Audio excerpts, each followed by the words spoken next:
그럼 이 사업을 진행할 때 이 사업을 진행하는 이제 시행자라는 것은 이제 주체를 얘기하는 거죠. 주체. 그럼 이 주체를 한번 볼까요? 먼저 우리는 현재 조합입니다. 우리 조합 먼저 써볼게요. 우리 조합으로 지금 사업을 진행한 방법이 있고 또 어떤 방법이 있을까요? 공동 시행 방법이 있어요. 또 있어요. 관해서 할 수도 있어요. 또 있습니다. 지정개발자 방식으로 할 수도 있어요. 또 있어요. 신탁 방식도 있어요. 자, 이렇게 많은 방식이 있어요. 자, 그런데 여기에서 이제 의사결정을 누가 하느냐, 의사결정 권한이 누가 있느냐를 볼까요? 그럼 이 정비사업을 진행하면서 조합 방식으로 하면 당연히 조합이 의사결정권이 있어요. 그런데 공동시행 방식으로 하게 되면 대개 이제 시공자들하고 공동시행 방식으로 사업을 진행하게 되는데 시공사는 자기의 이득이 없으면 의사결정을 안 해요. 네, 기다리는 거예요. 자기한테 유리하게 될 때까지. 이번에 발생되었던 것이 둔촌주공 사태예요. 둔촌주공 사태가 지분제사 공동시행 방식 비슷한 방식으로 사업을 진행했어요. 그런데 자기네들이 이득이 안 되니까 공사를 딱 멈춰가지고 6조 얼마를 올린 거예요. 그렇게 해서 자기 입맛에 맞춰서 사업을 진행을 한 거예요. 그래서 저도 이건 삼각표시로 정리를 할게요. 그러면 관해서 하는 경우, 이 경우에는 조합원들 의견 제가 보기에는 전혀 반영이 안 돼요. 이 부분에 대해서는 저도 국회에 좀 고발을 좀 하고 싶은데 LH에서 일을 하고 나면 사업 진행 과정에서 들어갔던 자금 조합원 여러분은 알 것 없습니다. 근데 내 집 짓잖아요. 근데 왜 조합원이 알 필요가 없어요? 이 돈 얼마 들어갔는지 알고 싶습니다. 그거 알 것 없습니다. 이거 틀렸어요, 이건. 저는 그래서 이번 국회에 이 LH에서 진행을 했었던 이런 사업 방식에 대해서 투명하지 않게 진행하고 주민들의 의견을 반영하지 않은 것에 대해서 증인대 세울 계획이에요. 이러면 안 돼요.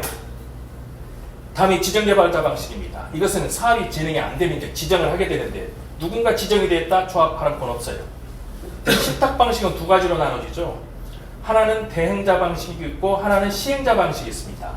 대행자 방식은 조합에서 의견권 반전부도 내지만 시행자 방식은 조합은 의견권 없어요. 신탁사에서 모든 것을 결정하고 이제 따로 오라 해요.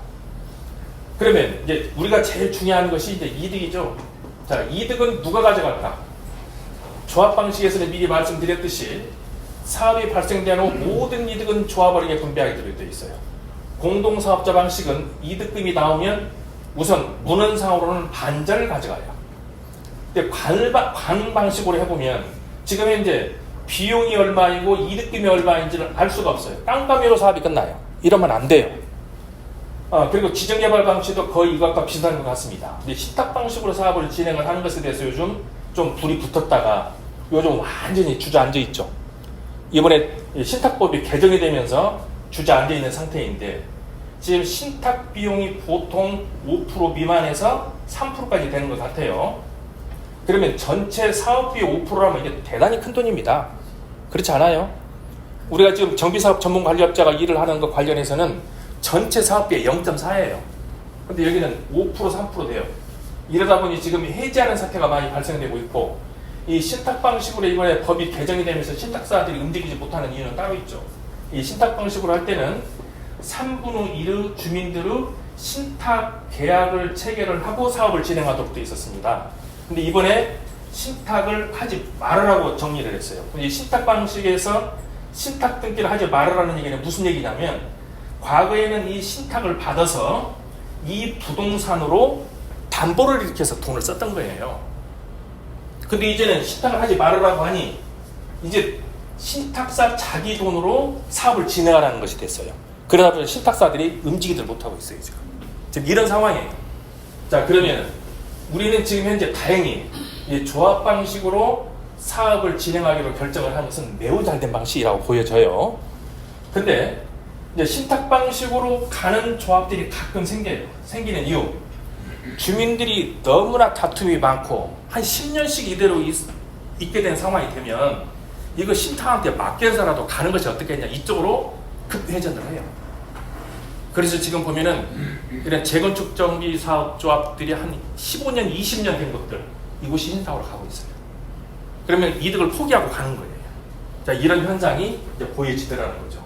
그러면 이 전기 사업을 진행할 때 시행자는 이런 종류가 있는데 우리는 다행히 조합 방식으로 가고 있다는 거야.